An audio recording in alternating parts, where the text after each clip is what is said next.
Olá pessoal, tudo bem? Tudo tranquilo? Vamos lá? A nossa aula hoje é sobre o sistema reprodutor masculino. Ela vai ser dividida em alguns momentos. Então a gente começa aí com o sistema masculino, depois a gente dá uma olhadinha na parte hormonal, aí logo em seguida a gente passa para o sistema feminino, depois vamos comentar também sobre métodos contraceptivos e as infecções que são adquiridas durante as relações, ou não, né? Vamos lá? Vamos começar a nossa aula. Aula para o segundo ano. Bom, o sistema genital masculino, assim como o feminino, ele é composto por órgãos que ficam na parte externa e órgãos também que ficam na parte interna. Então, inicialmente, nós temos aí o órgão usado na cópula, no ato sexual, que é o pênis, né? Ele é um órgão copulador. Ele existe com o objetivo de penetrar no canal da vagina e liberar o sêmen no fundo da vagina, para que a fecundação possa acontecer posteriormente. A função do pênis é essa, ele é um órgão inoculador, ele é para injetar o sêmen no fundo da vagina. Não sei se alguém lembra, não sei se alguém sabe, a vagina ela tem pH ácido, certo? Então, se os espermatozoides fossem liberados na entrada da vagina, fatalmente eles morreriam. Então, o pênis faz com que os espermatozoides sejam jogados no fundo da vagina. Isso facilita a chegada até o interior do órgão feminino, ou seja, mais precisamente nas tubas onde a fecundação deve acontecer. Logo em seguida, nós temos o saco escrotal, também conhecido com o nome de bolsa escrotal, né? Esse saco ele tem como função receber os testículos e, ao mesmo tempo, já que ele faz o envolvimento, ele acaba fazendo a sua proteção. E também está relacionado com o controle da temperatura, controle térmico. Por exemplo, para você fabricar espermatozoides na quantidade adequada, satisfatória, para ter chances de engravidar uma fêmea plenamente bem, você tem que ter, por cada ejaculada, um número de espermatozoides acima de 30 milhões. Menos do que isso, você já tem dificuldades para engravidar uma fêmea. É meio complicado, né? E o número de espermatozoide ele varia em função de várias situações. Uma delas é a temperatura. Por isso que a bolsa escrotal ela fica pendurada, justamente para fazer com que os testículos percam o calor, certo? É tanto que não sei se alguém já observou em crianças, quando a criança está com frio, pode olhar que a bolsa escrotal ela encolhe. Encolhe justamente com o objetivo de trazer os testículos para próximo do corpo e aquecê-los até chegar numa temperatura de no máximo 37 graus. Quando a temperatura externa está muito alta, essa bolsa meio que relaxa, ela, né, dá uma dilatada, para afastar os testículos do corpo e haver perda de calor. Então, essa seria aí a função inicial da bolsa escrotal. A bolsa escrotal ela é justamente essa estruturazinha que nós vamos apontar aqui com o nosso laser, né? É isso aqui, ó. Pode ser denominada de bolsa ou, tecnicamente, saco escrotal, né? Então, aqui é a estrutura do pênis, né? E aqui você observa a bolsa. Bom, com relação à estrutura do pênis, basicamente ele é formado por essa região terminal, que é a glande, né? E aqui você tem o corpo do pênis. Aqui existe uma pele, aqui você pode ver nessa outra figura do lado, essa pele bem saliente. Essa pele se chama prepúcio. E ela existe com o objetivo de proteger a ponta do pênis, a glande, já que é uma estrutura de alta sensibilidade. Pessoal, com relação à questão cultural, né? Alguns povos, quando as crianças nascem, é feita a cirurgia chamada de cirurgia de circuncisão. Aqui no Brasil a gente conhece com o nome de, tecnicamente, circuncisão, e aí no meio da rua, em qualquer lugar você conhece, talvez você já tenha ouvido falar disso, ela é conhecida com o nome de fimose, né? Algumas pessoas pronunciam fimosa, é fimose, né? É remover esse excesso de prepúcio. Por que é bom remover? Porque esse excesso de pele pode provocar retenção de detritos nessa região da glande e começar a produzir uma massa esbranquiçada chamada de esmegma, né? E essa massa é matéria orgânica, então ela pode servir de meio de cultura para o desenvolvimento de micro-organismos, vírus, fungos, bactérias que podem provocar processos infecciosos nessa região e pode comprometer aí a saúde do indivíduo. Então, é comum em crianças pequenas o médico aconselhar a mãe que ao banhar o seu filho, ela faça movimentos nessa pelezinha para ela ir elastecendo e futuramente essa mãe ter condições de afastar essa pele e fazer a asepsia da região da glândula, já que é uma região como eu acabei de falar, que é rica em matéria orgânica, né? Forma uma massinha esbranquiçada chamada de esmegma, que é excelente para a proliferação de fungos, bactérias, né, vírus, etc. Bom, aqui tem um diagramazinho para a gente dar uma olhada, né? Você tem aqui o pênis, que é mais ou menos o que está aqui, só que aqui é uma gravura, né? Tá aqui a glande, aqui você tem a bolsa escrotal. Cuidado para não confundir, o que tem dentro da bolsa é o testículo, também conhecido com o nome de escroto. Tem gente que acha que a bolsa é o escroto. Não, bolsa é bolsa, o nome já está dizendo, a bolsa ou saco escrotal. O que está aqui dentro é o testículo ou escroto. E a pele que envolve a cabeça do pênis ou glande é conhecida com o nome de prepúcio. Beleza? Vamos ao outro slide. O outro slide ele vai dar uma ideia mais profunda, né? Vai dar para a gente olhar a parte interna dos sistemas e ver como é que ocorre a constituição anatômica. Então você tem aqui o pênis, está aqui ele. Ó. Observe que isso aqui é a parede do corpo, né? Isso aqui é a parede do corpo, a região pélvica, o que você chama de pé da barriga, né? Aqui a coxa do indivíduo, aqui a bolsa escrotal, aqui você vê o testículo alojado aqui dentro, né? Então observe que se eu passar uma linha bem aqui, eu vou usar a minha canetinha. Pronto. Se eu passar uma linha bem aqui, eu vou mudar de cor para ela ficar mais interessante. Vou chamar a atenção, está ela na cor azul. Pronto. Se eu passar uma linha bem aqui, que é a linha do corpo, confira aí, ó. Olha que curioso. O que você tem de tamanho do pênis para fora, olha o que acontece quando você observa para dentro. Aqui, ó, até chegar aqui. Ó. Tudo isso aqui é pênis, ó, até chegar aqui. Tá vendo aí que é mais ou menos proporcional? O que tu tem para fora é mais ou menos o que tu tem para dentro? Existe um fenômeno que acontece com alguns garotos, que é um fenômeno chamado de formação do micropênis. É um garoto que nasce com essa anomalia. Uma deficiência genética, uma deficiência hormonal e o pênis não desenvolve. Então você vai ter aí um menino com 17, 18, 19 anos com um pênis de uma criança. 5 centímetros, 4 centímetros. E por falta de conhecimento, de esclarecimento, às vezes até conhecimento mesmo da família, porque as pessoas que estão mais ligadas a você são seus pais, né? Mas nem todo mundo é obrigado a ter conhecimento anatômico de tudo, né? Às vezes o pai vê, mas faz de conta que não está vendo, ou não sabe o que é, não sabe o que significa. Ah, não, isso é pequeno assim porque ele é pequeno, mas vai crescer. E o menino depois vai crescendo, chega aí na faixa dos 10, 12 anos de idade, 11, 13, e ele tem vergonha de falar. E aí fica guardando isso pro resto da vida. E vai ser um cara frustrado, porque ele vai ter vergonha de namorar, porque o pênis é pequeno, né? Não resolve o problema. Difícil de engravidar uma fêmea, ele não é. Ele é uma pessoa aparentemente normal, ele tem um defeito anatômico, mas a fisiologia funciona muito bem. Ele tem ereção, ele produz espermatozoide, mas o pênis, que é o órgão de cópula, nele não desenvolveu. Só falta de conversa, de conhecimento. Isso pode ser feito o tratamento mediante a ação hormonal ou então com procedimento cirúrgico, que é a eversão, é você pegar parte do que tem para dentro e colocar para fora. Resolve o problema, né? Negócio bem simples. Com relação à ereção do pênis, muita gente acha que o pênis é um órgão constituído de osso. Eu já ouvi várias vezes alunos chegar para mim e perguntar se é de osso. E eu respondo, não. Se fosse de osso, você ficaria em ereção constantemente. Uma pancada poderia quebrar, se bem que o pênis pode quebrar, mas ele não é de osso. Então ele é de cartilagem, esse tecido que tem na nossa orelha, flexível, também não, você ficaria ereto constantemente. Não é. O pênis é formado por um tecido esponjoso e um outro cheio de cavidades, que as cavidades são bem maiores. Aí ele chama de tecido esponjoso, que fica ao lado do canal da uretra. Deixa eu pegar meu laser aqui. O canal da uretra passa por dentro do pênis, você está vendo aqui? Esse aqui é o canal da uretra, né? Por onde sai a urina, por onde sai o sêmen. Ao redor nós temos uma massa, essa massa toda aqui é o chamado corpo esponjoso. E essa parte que fica aqui, ó, na região dorsal, é o chamado corpo cavernoso. Bem aqui nós temos o bulbo, que está ligado a uma série de vasos sanguíneos. Então o que faz o cara ter ereção é o sangue que penetra nesses espaços aqui, ó, certo? Então significa dizer que o indivíduo, quando está sensibilizado antes da relação sexual, o coração aumenta a frequência, exatamente, ele aumenta a frequência para poder bombear mais sangue.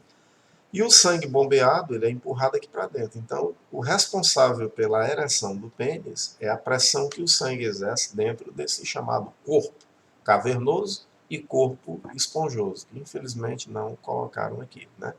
Mas bem aqui nós temos o outro corpo chamado de esponjoso. Então seria corpo, né? Bem aqui assim, aí eu escreveria aqui corpo esponjoso, que lembra justamente uma esponja, né? Cheia de cavidadezinhas, tá? Corpo esponjoso. E aí, Costa, onde é que fica o corpo esponjoso? Esse tecido aqui, ó. Esse aqui está ao redor do canal da uretra. Aqui é o canal da uretra, e vem bem para cá, né? Sobe por aqui. E envolvendo o canal da uretra, você tem esse tecido esponjoso. E o sangue fica alojado aqui no bulbo, né? E também ele é guarnecido pelos vasos sanguíneos que chegam trazendo sangue até aqui. Aí o sangue é empurrado aqui para dentro, e aí automaticamente, através da pressão do sangue, você entra em ereção. Beleza? O pessoal tem o testículo bem aqui. Observe que aqui em cima tem um canalzinho, é um reservatório. Os espermatozoides são fabricados aqui no testículo e depois armazenados aqui, ó. E quando necessário, os espermatozoides saem por esse canal, que é chamado canal deferente, passam por aqui e saem pela uretra, né? Quando o indivíduo está ejaculando. Então, o espermatozoide faz esse caminho todinho que você acabou de ver aí. Só que tem mais alguma coisa. Vamos ver o próximo slide, você vai ver.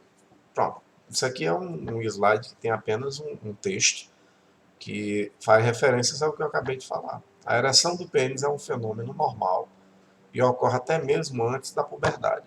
Uma criança pequena de 1 ano, 2 anos, 3 anos, ela pode ter ereção. Fatalmente você já deve ter visualizado isso no seu irmãozinho mais novinho, né? É um procedimento que não depende da nossa vontade, ele é completamente involuntário, né? Não está sob o nosso controle. O homem não determina a hora que ele vai entrar em ereção. Isso pode acontecer mediante estímulos, mas não depende da nossa vontade, certo? E, portanto, ele está dizendo aqui, ó, independentemente, portanto, do desejo sexual. Quer dizer, não necessariamente você precisa ter um desejo, um apetite sexual para ter ereção. Ela pode acontecer espontaneamente. Por exemplo, quando amanhece o dia, a bexiga cheia de urina, sua bexiga está com uma pressão muito grande, porque está cheia de urina, você passou a noite sem urinar. E aí a bexiga, vou voltar aqui para o outro slide para a gente ter uma ideia. Deixa eu apagar aqui para ficar melhor para vocês entenderem. Certo? Pronto. A bexiga é esse órgão que está bem aqui em cima, tá vendo aqui, ó? A bexiga, ela deságua bem aqui, ó. Bem aqui assim, ó. E vem para dentro da uretra, né? Os espermatozoides passam por aqui e passam bem por aqui assim e cai aqui também, ó, e sai tudo por aqui. Quer dizer, o homem urina e libera o sêmen, ela ejacula tudo por uma cavidade só, né?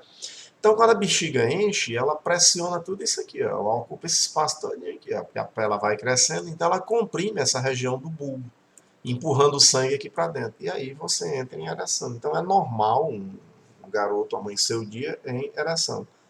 Aí você vai ao sanitário e urina. Aí você esvazia a bexiga. Ao esvaziar a bexiga, a pressão do bulbo diminui, né? A pressão aqui que estava alta, ela começa a diminuir.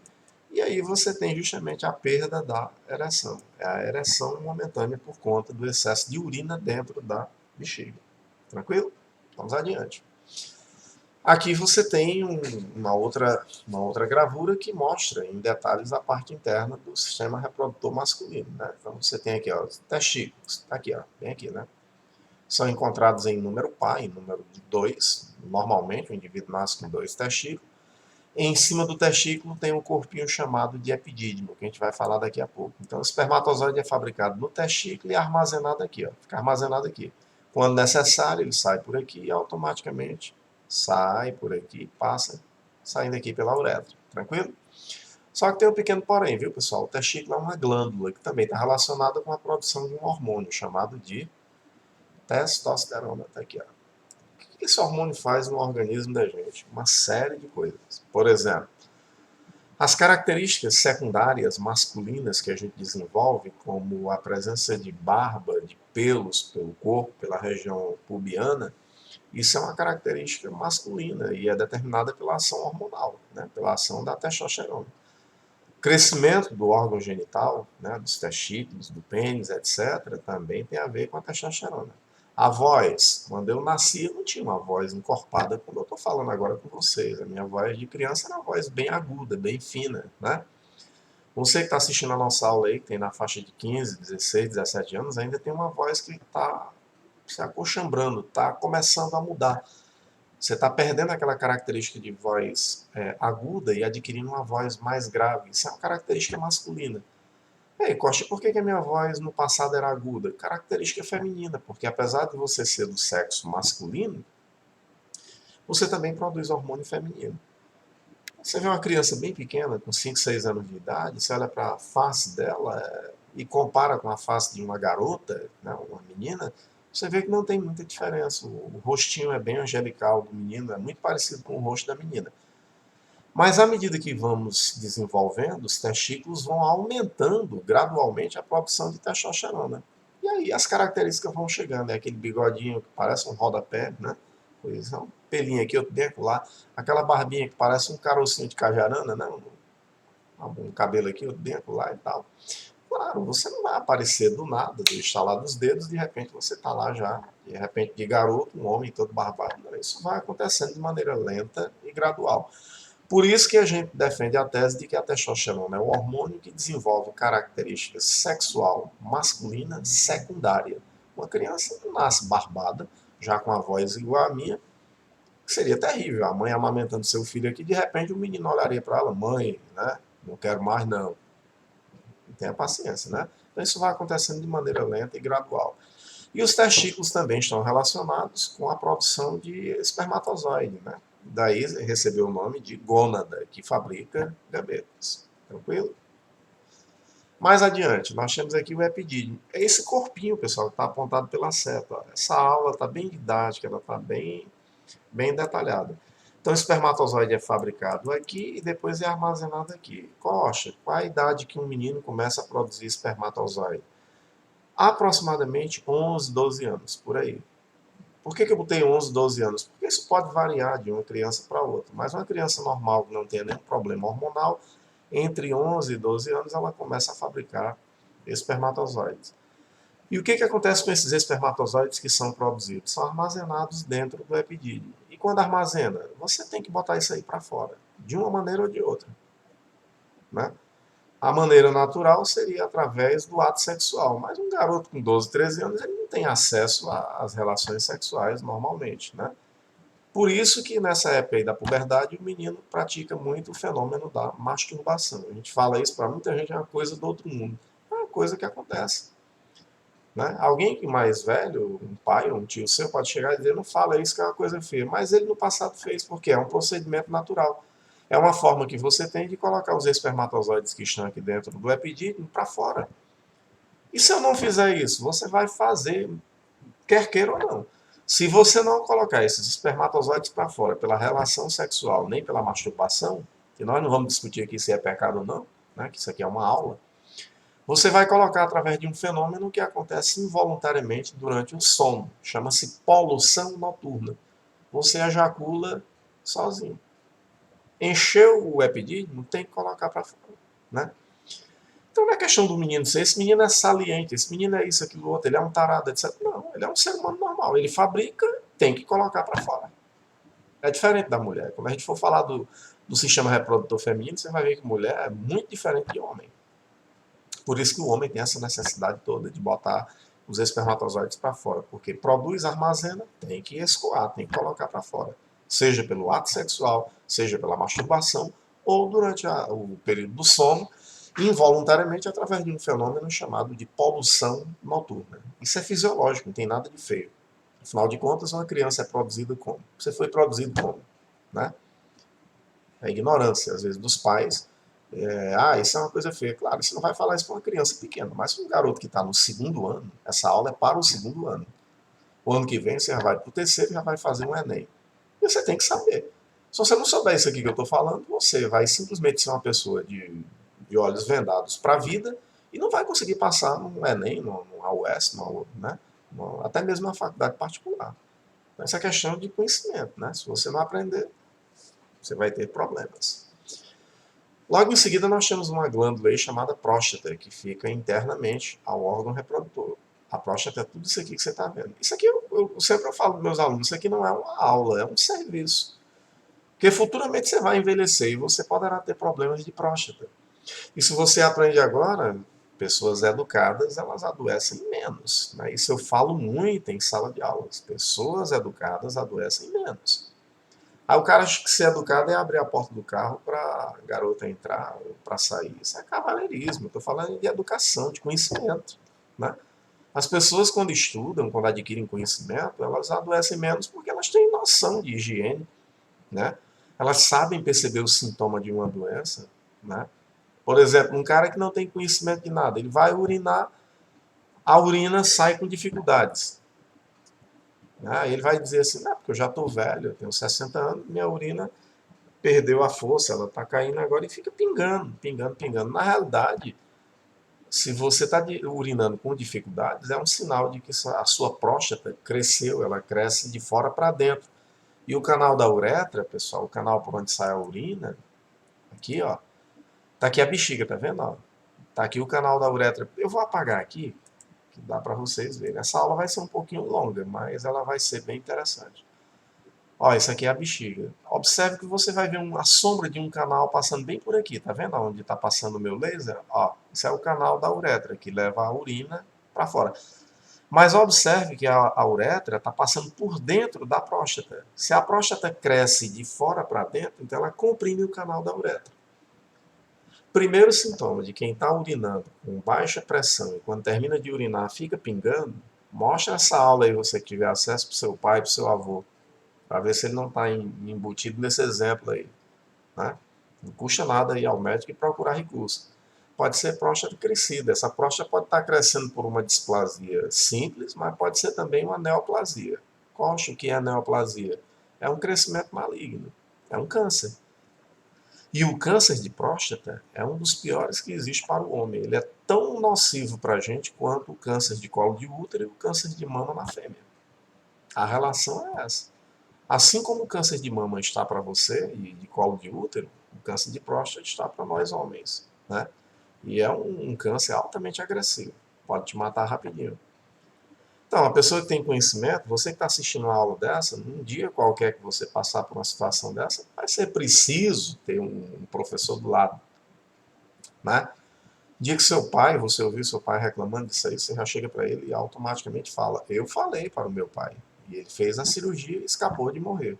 O irmão dele mais velho achou que era uma coisa imoral fazer um exame de toque. Eu vou falar e vou mostrar daqui a pouco como é que é o exame de toque. E ele não fez. O resultado: contraiu câncer e morreu. Morreu disso. Né? Eu tenho um irmão. Nós passamos a fazer os exames quando a gente era bem novo ainda, porque quando você tem um caso na família, você é obrigado a fazer o exame de maneira mais precoce. Então você começa fazendo a dosagem de hormônio prostático, que é o PSA, e num determinado momento o médico exige agora que você faça o exame de toque, que é o exame feito através da introdução do dedo, né, na região retal, para que o médico tenha acesso à próstata. Daqui a pouco eu mostro para vocês. Então existe essa questão da ignorância de que um homem é macho, isso é coisa de macho que não estuda, né, troglodita, que é macho e que ninguém vai meter o dedo no meu ânus. É desse jeito que eles falam. Não é nem assim, é com uma linguagem mais pesada. E aí prefere esperar que um belo dia ele tenha esse problema, tenha um câncer e morra. Né? Então, pessoas que estudam adoecem menos. Para que serve, por exemplo, a próstata e a vesícula seminal? E onde é que as duas se localizam? As vesículas são duas, elas ficam bem aqui. Ó. Uma parte de uma aqui e a outra fica para trás. E a próstata é bem aqui. A vesícula seminal produz líquido seminal. O que tem no líquido seminal? Água, sal e açúcar. Açúcar que vai nutrir os espermatozoides. Já na próstata tem o quê? Líquido prostático. O que tem no líquido prostático? Água e bicarbonato. Água para poder facilitar o deslocamento do espermatozoide, já que ele tem caldo, ele precisa nadar. E bicarbonato para neutralizar o pH da vagina, que eu falei agora há pouco tempo. A vagina tem pH ácido. Por que a vagina é ácida? Para destruir algum micro-organismo que tenda a penetrar no seu interior. E aí, quando os espermatozoides entram, a acidez da vagina mata os espermatozoides. Como eles entram protegidos com o líquido prostático, a vagina não consegue, através da sua acidez, matar todos os espermatozoides. Então, alguns conseguem chegar até a tuba e conseguem fecundar o gameta feminino. Tá aí a explicação por que um macho, numa única ejaculada, ele libera uma quantidade tamanha de espermatozoides. Um homem que fica num jejum de 24 horas, você fazendo uma contagem através de um espermograma, que é um exame, você pode chegar a um número astronômico. Numa única ejaculada, o cidadão pode liberar cerca de 300 a 400 milhões de espermatozoides. Para que essa ignorância toda? Não é ignorância. Porque a maior parte deles vão morrer na entrada da vagina em função da acidez. Mas uma minoria vai conseguir chegar até lá. E um só vai conseguir entrar no gameta feminino e garantir a fecundação. E através da fecundação você garante a perpetuação, a multiplicação da espécie. Né? Bacana isso aí. Câncer de próstata. Isso aí é para finalizar a nossa aula. Eu não poderia deixar de falar disso aí, né? Tá vendo aí? Eu tive o cuidado de colocar aí alguns desenhos, algumas gravuras para você ter uma noção.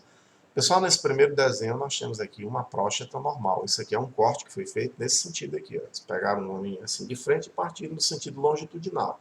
Abriram as bandas e você está olhando lateralmente. Aqui você tem a bexiga. Olha como é tudo junto. A bexiga, tá aqui a urina aqui dentro. Isso aqui é o canal da uretra, né? Ó, que passa por dentro da próstata. Isso aqui é a próstata. Ó, tá vendo? Isso aqui é o canal da uretra. Tu lembra que eu falei que bem aqui ficam os testículos e aqui tem um canal chamado canal deferente? São dois canais. Esses canais saem. Eu vou pegar minha canetinha para eu fazer aqui. Aqui dentro tem um testículo. Aqui dentro. Bem aqui tem o epidídimo, que armazena os espermatozoides. E de cada... Como você tem dois testículos, você tem dois epidídimos. E daqui sai um canal, internamente, que circunda a bexiga. Passa aqui por cima, passa por aqui e automaticamente esse canal desemboca aqui, ó, na uretra, por onde sai a urina, certo?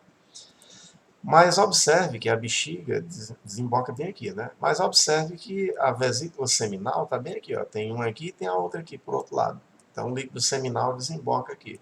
E observe que a próstata está aqui, ó. A próstata, né? E o líquido prostático desemboca aqui. Então por aqui o homem libera o sêmen. O que é o sêmen, que vocês conhecem também com o nome de esperma? É a junção de espermatozoides, que vem daqui do testículo, pelos canais deferentes, né? Mais o líquido seminal, que sai daqui das vesículas seminais, mais o líquido prostático. Então, se eu somar líquido prostático, líquido seminal, mais espermatozoides, eu tenho sêmen, também conhecido com o nome de esperma. Olha aqui uma pessoa aqui do lado que tem um tumor de próstata. Ó, a próstata, o canal da bexiga passa bem aqui. Olha o tumor se formando bem aqui. Ó. Esse tumor, ele começa que meio a comprimir o canal da uretra, dificultando a passagem da urina. Por isso que vai acontecer aquele sintoma que eu falei lá. O indivíduo urina com dificuldade, não tem aquele jato, aquela pressão que você tem quando jovem, e quando ele termina de urinar, urina com dificuldades e fica pingando. Outra coisa que você pode observar também na sua casa, no seu pai, no seu avô, no seu tio, é ele, durante o período da noite, ele levantar várias vezes para urinar. Isso não é um bom sinal. Levantou várias vezes é porque você não consegue, evidentemente, urinar. Por quê? Porque a bexiga, ó, a bexiga não consegue esvaziar porque o canal da uretra, que passa aqui por dentro, ele está comprimido pelo crescimento da próstata, ó, né? Por uma displasia provocada aí no caso um crescimento que não é maligno ou um crescimento maligno, no caso um tumor maligno, né? E aí o exame é feito, está aqui do lado, vocês podem ver, a gente está falando isso aqui para desmistificar essa questão de que o homem vai deixar de ser homem porque faz o exame de próstata, pessoal, isso é ignorância, tá? Pura ignorância. Geralmente quando eu falo isso, os meninos perguntam, o senhor já fez? Às vezes eu nem deixo perguntar, porque eu aviso logo, eu faço desde que eu era bem jovem, porque meu tio, que era encostado do meu pai, morreu com câncer de próstata. Meu pai teve que remover a próstata, então a gente tem que fazer.